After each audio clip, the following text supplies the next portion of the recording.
一只成军的海马斯多管火箭系统今年礼拜加入汉光演训，伫咧台中操演，要来打击进逼大海的敌军。 国军官兵准备好势执行汉光41号实兵演习，要进行的就是海马斯多管火箭系统操演科目。除了演训进前的战力保存，了后，搁进行接战射击，也搁有装弹药等等的高强度操演项目，展现部队快速转换阵地、模拟实战的精准打击，才会训练成果。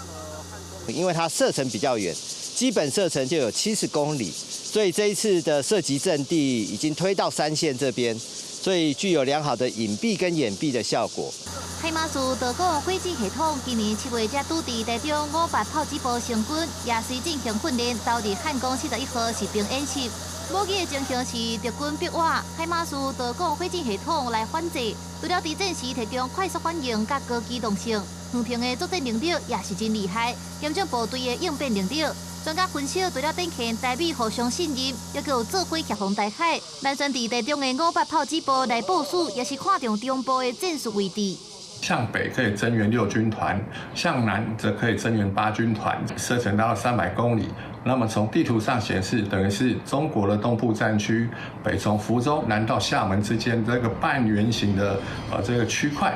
苏指挥也指出，目前已经有29套系统到位，也会当甲雷霆2000互相运用，互战略更较有存救，也会当有效对敌军进行源头的打击，提升咱方的战略。 海马式多管火箭系统未来将扩大到3个连的规模，而这回首次的投入演训不仅凸显我方精实的战力之外呢，同时呢也强化了我方维护台海安全的决心。公司新闻采访报道。